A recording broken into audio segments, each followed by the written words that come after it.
Bonjour à tous, merci beaucoup de nous rejoindre pour ce nouveau podcast de Born to Hustle, podcast dans lequel on reçoit aujourd'hui une momager, une femme entrepreneur qui travaille aujourd'hui à Pointe-Noire au Congo, mais pas que. Et donc aujourd'hui, on a l'honneur de recevoir Iman. Iman, j'espère que tu vas bien. Très bien, bonjour Vanessa, bonjour à tout le monde. Je vais très très bien. Ah ben génial, franchement merci beaucoup d'avoir répondu présente. Écoute, on va rentrer dans le vif du sujet. Bien sûr, la première question basique c'est Iman, est-ce que tu pourrais commencer déjà par te présenter, qui est derrière cette façade d'entrepreneur et peut-être un petit peu parfois de femme publique. Qui es-tu clairement aujourd'hui, Iman? Présente-toi. Nour Iman, une femme marocaine née au Maroc, à Fès. J'ai deux petites princesses, même si elles sont déjà grandes, mais deux petites princesses. Et puis voilà, je vis au Congo depuis 2006. Après un mariage au Maroc, mon mari il était au Congo depuis très longtemps, depuis 1996. Et voilà, donc je l'ai rejoint en 2006. Et voilà. Donc, du coup, il t'a ramené au Congo. Donc, aujourd'hui, t'es congolaise, en fait. T'es marocaine, mais t'es congolaise. En effet. Voilà, je suis congolaise. À 100%. Ah, franchement, génial. Très, très heureuse, encore une fois, de t'accueillir aujourd'hui sur ce podcast. Tu sais que c'est un podcast qui met en lumière les mamans entrepreneurs, les femmes entrepreneurs. Et c'est surtout dans le but de vraiment booster ces mamans qui peut-être ont encore peur de se lancer aujourd'hui, qui ont parfois des projets tellement en or, mais qu'elles n'osent pas les mettre en place. Tu sais, parfois à cause de ce sentiment de je n'en vaux pas la peine ou ce sentiment d'imposteur, mais il faut juste qu'on aide ces femmes à entendre des parcours magnifiques que vous nous partagez aujourd'hui, les mamans et les mamans entrepreneurs. Et j'espère que ça les aidera à les booster. Merci beaucoup pour cette brève présentation. Mais alors du coup, Iman, quelles sont les activités principales que tu as aujourd'hui? L'immobilier, mais déjà dans l'immobilier, je fais beaucoup de choses. Ça veut dire quand je dis l'immobilier, je fais de la location, la gestion immobilière, la construction, la rénovation et l'achat et vente. Okay. Et après, j'ai un spa, mon petit bébé, le spa, il était une fois. Voilà. Donc je peux forcément faire une bonne publicité parce que j'en ai profité moi aussi. Franchement, les soins géniaux. On n'a pas envie que ça se termine. On est toujours tellement dégoûté quand on sort de la salle de massage. On se demande pourquoi c'est passé aussi vite, alors que les soins ils durent 1h30. Mais on s'en rend même pas compte en fait. Oui, c'est vrai. Ça fait plaisir de l'entendre. Ça fait vraiment plaisir. Bon, après, je suis pas là juste pour survendre chacune, en fait, mais vraiment, quand j'apprécie, il faut le dire. Voilà, il faut le dire, c'est important. Et merci. Franchement, génial. Alors, tu as le côté immobilier, donc, avec Iman Service. Exact. Et du coup, tu as le spa avec le spa Il était une fois. Toutes ces deux activités, elles sont aujourd'hui regroupées à Pointe-Noire, donc, du coup, au Congo. Mais est-ce que, par exemple, pour Iman Service ou le spa, tu fais cela dans d'autres villes, peut-être à Brazzaville ou autre, ou est-ce que c'est qu'à Pointe-Noire pour le moment? Non, qu'à Pointe-Noire. Ok, d'accord. Tu prévois de t'étendre plus tard? Plus tard, mais pas, peut-être au Maroc, mais pas à Brazzaville. Ok, d'accord. Voilà. Okay. Ouais, plus peut-être faire un spa, un grand spa dans ce style, mais plutôt au Maroc, peut-être. C'est pas encore, mais peut-être dans les futures années, je peux le faire. Ok, super, je te le souhaite en tout cas. Ouais. Et comment finalement sont nées un petit peu ces deux aventures-là? Parce que c'est deux mondes totalement différents. On a Iman Service qui est dans l'immobilier, on a le spa qui est dans le bien-être. Donc comment sont nées ces deux différentes aventures? Écoute, déjà l'aventure Iman Service est née à un moment très particulier de ma vie. C'était après la naissance de ma grande fille, Aya. Juste après sa naissance, j'ai commencé à réfléchir sérieusement à mon avenir. Je me suis dit voilà, j'ai maintenant une fille, je suis grande et il faut que je travaille. Il faut que je travaille. Bien sûr, son papa travaillait déjà, il avait un bon boulot, etc. Mais je voulais moi aussi construire quelque chose pour mes enfants et pour moi. Normal. avant que je crée l'agence immobilière, j'ai suivi quelques formations de comptabilité, un peu de secrétariat ici. J'ai fait une école, j'ai fait quelques stages. Mais après, surtout après l'accouchement, je me suis dit qu'il était temps de créer quelque chose qui m'appartienne vraiment. Oui. Et de tracer mon propre chemin, quoi. Ah, c'est clair. Ouais, voilà. Et puis un jour, à Pointe-Noire, j'ai découvert ce métier, l'immobilier. Et là, j'ai eu un coup de cœur pour ce métier parce que tout simplement, il me correspondait parfaitement. Je suis quelqu'un de très dynamique et tout le temps sur le terrain. Il y a le contact humain, le dynamisme, les projets, voilà, tout ce que j'aimais, quoi. Exactement. Et du coup, voilà, j'ai eu un vrai coup de cœur et c'est comme ça que tout a commencé. Mais du coup, ça, c'est pour la partie immobilier. Mais maintenant, pour le spa, il était une fois. Comment ça s'est passé pour Alors, oui, en effet, pour le spa, comme tu sais, je suis marocaine et à un moment, j'ai ressenti un vrai manque pour le Maroc et pour les soins marocaines. Donc, j'ai ressenti un vrai manque de mes racines, de ma culture. Et de tout ce qui concerne le bien-être marocain que je ne trouvais nulle part ici au Congo. Donc je cherchais à chaque fois, j'étais à la recherche des hammams marocains, etc. Et je cherchais un lieu qui me rappelait le Maroc. Pour info, Immense Service a été créé entre 2008 et 2009 et il était une fois en 2017. Ah waouh, quand même. Voilà. Il y a un grand gap écart entre les deux. Et pendant le gap, tu Effectivement. t'es vraiment focalisé du coup que sur la partie immobilière. Sur la partie immobilière et quand j'ai eu cette envie d'avoir un petit rappel de mon royaume au Congo, j'ai dû bien évidemment travailler, économiser pour bâtir un lieu, comme on dit, digne d'un royaume du Maroc. Et voilà, c'est comme ça que ça a été plus ou moins créé. C'est génial. Très honnêtement, pour ceux qui sont à Pointe-Noire ou qui seront de passage à Pointe-Noire, testez-le forcément parce que c'est juste magnifique. En tout cas, par rapport à ces deux secteurs d'activité où ça reste quand même très compétitif pour l'un comme pour l'autre, quelles ont été les plus grandes difficultés auxquelles tu as fait face? Bon, déjà en tant que mère, déjà principalement et femme, c'est déjà une organisation incroyable.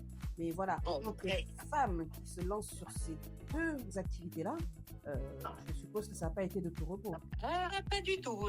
Je vais te mentir si je te dis que la vie est en rose. Il y a eu beaucoup, mais vraiment beaucoup de difficultés. Déjà, le fait d'être jeune, j'étais très jeune quand je voulais créer mon agence immobilière. J'avais seulement entre 19 et 20 ans. Wow. Et donc à cet âge-là, c'était pas évident que les gens croient en toi, déjà. Beaucoup pensaient que j'étais juste une jeune fille qui est venue, genre elle a un rêve, mais elle n'a rien de concret. D'autres, quand je partais dans certaines sociétés, pensaient que j'étais une lycéenne. Voilà, donc ils me prenaient pas vraiment au sérieux.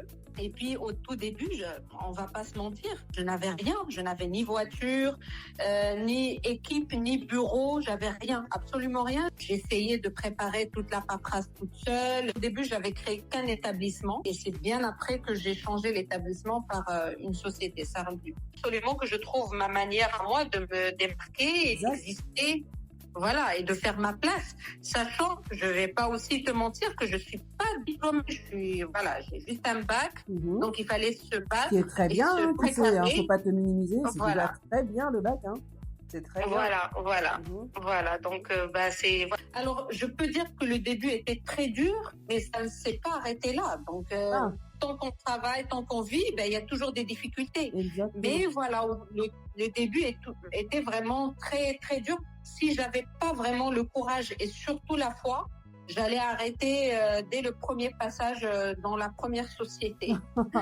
C'est clair. Voilà. C'est clair. L'entrepreneuriat, entre guillemets, j'aime bien le dire, c'est pas la blague. Faut vraiment s'accrocher et on y revient quand même avec d'autres mamans où on a quand même cet aspect un petit peu de spiritualité et de foi. Effectivement, quand tu es croyant, tu te rattaches énormément à ça. Et puis vraiment, crois-moi, ça aide énormément dans des moments difficiles. Après, peu importe que tu sois croyant ou pas croyant, il y a forcément quelque chose à quoi tu te rattaches dans des moments Effectivement. difficiles. Bah oui. Voilà. Toi, c'est la foi, moi aussi. Et puis, Effectivement. voilà. Mais en tout cas, chapeau, Voilà. hein, ça n'a pas été évident, mais du coup, ça, c'était pour Iman Service, où tu as Oui. dû vraiment te débrouiller seule, te dépêcher seule, faire tout très clairement toute seule. Bien sûr. Comment ça s'est passé, du coup, pour Il était une fois, parce que il y a quand même à peu près, c'est quoi, une dizaine d'années entre les deux, 9-10 ans? Ouais, de 2008 à 2017, oui, Mhm. disons 9 ans. Ouais. 9 ans à peu près, 8-9 ans. Bah, du coup, après, tu avais déjà, du coup, je pense, peut-être un certain, un certain portefeuille aussi que tu as réussi à avoir. Ah oui, entre-temps. bien sûr. Voilà. Ah oui, bien sûr. Et puis, j'ai eu ma chance parce que pendant cette période de 2008, effectivement, à 2015, disons à 2015, l'immobilier marchait très, très bien. Ah, ouais. Il y avait plein de projets. Le prix de l'immobilier avait vraiment augmenté, des prix vraiment dingues. Mhm. Donc, c'était vraiment super et j'ai eu ma chance pendant cette période. Vraiment Voilà. beaucoup de demandes, ça a bien marché. Beaucoup de demandes et donc c'est après, bien évidemment, j'ai pu ouvrir un petit bureau. Au Mhm. début, j'étais vers le port et là, je suis en ville. Mais voilà, après, j'ai eu bien sûr ma clientèle. J'ai Voilà. pu acheter ma voiture pour Ah, tourner. Donc enfin. ça va, ça allait. Enfin. Voilà. Les taxis, c'est bien, hein, mais après, quand tu es autonome, c'est quand même mieux, quoi. Ah oui, bien sûr, C'est bien sûr. sûr. Ah, ben, Donc, j'avais déjà mon nom, le nom de l'agence. Donc, Iman Service travaillait déjà avec les sociétés pétrolières, parapétrolières, minières. Il y avait de la demande, les budgets étaient magnifiques. Pour moi, en tant qu'agence immobilière, c'était vraiment super. Comment on pourrait Donc, dire voilà. l'époque, c'était bien. Ah oui, c'était super bien, voilà. Donc, franchement, j'ai eu ma chance. Et là, j'y pense quand même maintenant que, on sait que en tous les cas, le Congo, le Congo, c'est quand même un pays pétrolier, donc il y a quand même beaucoup de passages des entreprises Effectivement, françaises, voilà, américaines, beaucoup peu de importe. passages, donc Beaucoup de passages. beaucoup d'expats, quoi. Beaucoup d'expats, beaucoup de demandes. Mais tu sais, à un moment, il y a eu aussi cette crise au niveau du Congo. Donc, moi, personnellement, qui a fait que je puisse aussi bouger du Congo pour aller aussi me trouver aussi ailleurs. Mais durant cette crise, comment ça s'est porté pour l'immobilier pour toi? Parce que ça n'a pas dû être évident. La crise du baril, comme on a dit, cette fameuse crise du baril. Ouais. Non, c'était vraiment, oh là là, c'était catastrophique. Je vais pas dire que c'était difficile, mais c'était vraiment catastrophique. Déjà, à partir de 2017, il y a eu une grande crise, donc le début d'une grande crise, et après il y a eu le Covid. Donc, je te laisse imaginer. L'un et l'autre, c'était vraiment catastrophique. Ce tonton Covid, comme j'aime l'appeler, parce que dans tous les cas, il fait vraiment partie de toutes les familles, ce Covid. Franchement, ça a été une période tellement compliquée pour tout le monde, entre les proches qu'on a perdus, entre les activités qui se sont totalement éteintes. C'est une phase de déprime. Moi, c'était surtout... moi, je n'arrête pas de le dire, je suis très croyante et c'était pas le Covid en lui-même qui me faisait peur, la maladie, mais c'était plus côté professionnel que j'avais peur. Je me suis dit là, je vais crever. Je vais crever. C'est fini. Ah, mais j'imagine, hein, tout le monde a dû trembler pendant cette période-là, quoi. C'était juste pas évident. Oui, effectivement. C'était vraiment catastrophique. Bon, moi, j'avais une chance et heureusement, c'est que je fais toujours de la gestion immobilière. Donc, c'est ça qui m'a sauvée. Pendant le Covid, on faisait pas de location et le spa était fermé. Donc, mais exactement, pas de construction non plus. Donc, heureusement, comme je gère pas mal, mais vraiment pas mal de biens, d'immeubles sur Pointe-Noire, et donc, c'est ça vraiment qui m'avait sauvée. Ah, waouh! Ah, mais tu m'étonnes, heureusement. Tu vois, comme quoi, finalement, le travail quand même que l'on fait en amont, ça aide. Et surtout, ça te permet, en cas de vraiment coup dur, de pouvoir quand même te dire, bon, Dieu merci, j'ai quand même ça qui va m'aider à tenir le choc, très clairement. Exactement. Non, c'est pas évident, Exactement. c'est pas évident. Oui, Donc, c'est sûr. Cette période de crise qu'on a connue au Congo, en plus du Covid, en plus de cette crise du baril, pour la partie immobilière et le spa, c'est vraiment peut-être les grosses difficultés, on va dire, auxquelles tu as eu à faire face, quoi, pour les deux entités. Ah oui, c'est sûr, voilà. Mais bon, après, il faut juste être fort et garder foi en Dieu et se dire, bon, ça va pas être à l'infini, ça va se terminer un jour. Et donc, voilà, c'est clair. C'est comme ça que ça se fait passer tranquillement. C'est clair. Bon, en tout cas, comme on dit, Dieu merci. Et il faut avancer simplement. Comment tu pourrais un petit peu me décrire, je vais peut-être pas dire en une phrase, mais quelles sont un petit peu finalement les missions, mis à part les missions, on va dire, de surface de Iman Service ou de Il était une fois, est-ce que tu as vraiment des missions, des valeurs concrètes que tu veux faire refléter dans ces deux activités-là? Je dirais que ma mission, par exemple, d'une manière générale, c'est d'accompagner les gens dans leur quotidien, d'être ce lien de confiance, que ce soit pour le spa ou pour l'immobilier, de s'assurer du bon équilibre entre les deux côtés, que tout soit clair, harmonieux, bien organisé, que ce soit à l'agence ou au spa. Et avec les années, c'est vrai que c'est devenu bien plus qu'un métier, c'est maintenant une responsabilité. C'est ça. Donc, ma mission, c'est vraiment être responsable de tout ce que je fais. Veiller sur le patrimoine des uns et le confort des autres dans le spa. Dans quelques années, tu vas créer tu crées Il était une fois. C'est un univers tellement différent, mais tu me dis que le déclic finalement, ce déclic pour Il était une fois, il est parti quoi? Du fait que justement tes racines te manquaient, du bien-être des uns et des autres. Voilà. Mais est-ce que, comme tu m'as dit, c'est vrai que on ne retrouvait pas forcément ce genre d'environnement à Pointe-Noire, mais quand tu as réussi enfin à ouvrir les portes, en tout cas de Il était une fois, est-ce que tu n'as pas eu un petit peu ces petits jugements, voilà, tu vois un petit peu où je veux en venir, on y a droit. Oui. Quand une entreprise a un petit peu de lumière, une belle aura comme ça et commence à avoir une bonne place sur le marché, j'imagine que ça n'a pas dû être évident non plus à gérer ça au quotidien peut-être. Que ce soit pour l'agence immobilière ou pour Il était une fois, pour le spa, tant que tu es ici ou en Afrique d'une manière générale, quand tu es une jeune femme, c'est toujours difficile. C'est toujours difficile parce que de un, ils te prennent jamais au sérieux, presque jamais au sérieux, et tu cherches toujours à prouver que tu donnes ton professionnalisme, que c'est possible pour une jeune maman de travailler et de réussir. Donc, sinon, pour le spa, au tout début, c'est vrai que c'était difficile de ramener cette culture déjà du hammam au Congo. Oui. Il y en avait plusieurs qui ne savaient pas c'était quoi le hammam marocain. Exact. Donc, pour expliquer à mon deuxième pays, le Congo, c'est quoi le hammam, il m'a fallu vraiment beaucoup de temps et beaucoup de patience. Oui. Mais une fois, ce qui est sûr, c'est qu'aujourd'hui, quand je te parle, je te dis que ma première clientèle, c'est une clientèle congolaise et non marocaine. Ah, tu vois. Oui, pourquoi. Voilà. Donc, comme ça. Non, c'est clair. Ils sont devenus vraiment addicts les hammams marocaines, les gommages, etc. Et ça fait vraiment plaisir. Quand tu ramènes.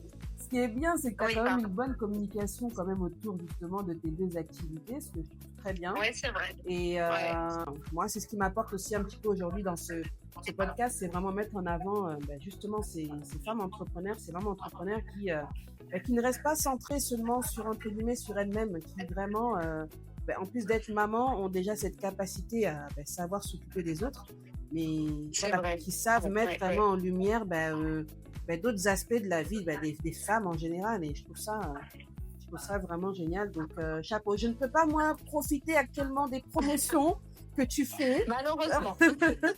mais franchement, je vais bien en profiter à mon retour à Pointe-Noire. Ça, tu peux me croire pour ce point-là. Avec grand plaisir. Alors, dans ces deux entités-là, j'imagine que tu as quand même des équipes derrière que tu as dû former. Bien sûr. Et je ne sais pas comment tu gères, parce que ça reste encore une fois deux univers totalement différents. Et qu'est-ce que tu as appris finalement sur le management en gérant ces deux types d'équipes, et que ce soit sur le management ou encore, dans notre situation, sur le leadership féminin? Qu'est-ce que tu as appris sur ces deux points? C'est qu'il faut avoir la force.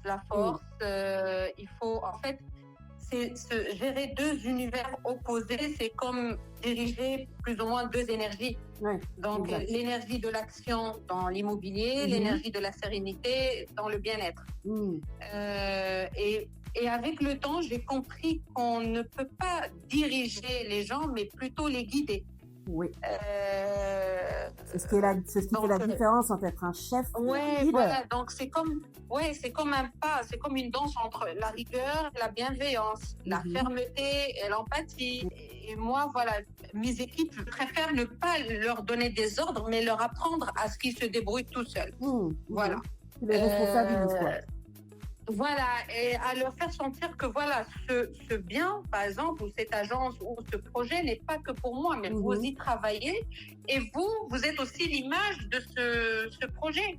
Il faut avoir de l'exigence, du respect et beaucoup de vision. Donc, voilà. Exactement. Et c'est vrai que quand une équipe, elle se sent vraiment concernée dans la structure, ou elle se sent vraiment identifiée à la structure, ben, elle se donne, en fait. Elle se donne. Et c'est là que tu vois la différence entre un employé, un salarié qui se sent bien dans son entreprise et quelqu'un qui vient juste pour être payé. Tu vois? Oui, c'est sûr. Et Dieu merci, franchement, je me plains pas. Mes équipes sont vraiment magnifiques. Et je tiens à dire, mes équipes congolaises sont vraiment des pépites. Il y a bien sûr du respect, mais on travaille comme une famille. Et finalement, je pense que tu as quand même réussi un petit peu dans ce que tu me dis à leur insuffler quand même une certaine vision et à donner de l'énergie à ton équipe en les permettant vraiment de s'identifier et de représenter les deux entités comme si c'était leurs entreprises. Donc, il y a quand même une certaine harmonie entre entre toi et tes équipes. Mais est-ce que tes deux équipes se rencontrent déjà ou pas du tout? Est-ce que tu regardes vraiment ces deux univers à part l'un avec l'autre? Je crois que l'énergie, c'est quelque chose qu'on transmet avant de parler. Parce que quand tu as cette énergie, quand on croit vraiment à ce qu'on fait, les autres le sentent aussi. Exactement. Mais je vais pas te mentir, Vanessa, je reste un être humain. Hein. Il m'arrive d'être sensible, d'avoir mes failles, de me tromper, j'ai mes doutes. Parfois, je fais l'effort de ne pas les montrer, mais parfois je les assume et voilà, et ça sort quoi. Ouais, oui. Parce que c'est ça aussi diriger avec le cœur. C'est ça. C'est comme accepter qu'on n'est pas parfaite et qu'on apprend aussi chaque jour. Donc moi aussi, je suis là, je suis une patronne. Mais ça ne veut pas dire que je suis invincible. Ça ne veut pas dire que je suis l'imbattable. Voilà. Donc, t'es humaine, quoi, simplement. J'essaie de transmettre la force humaine plutôt, l'écoute et le pardon surtout.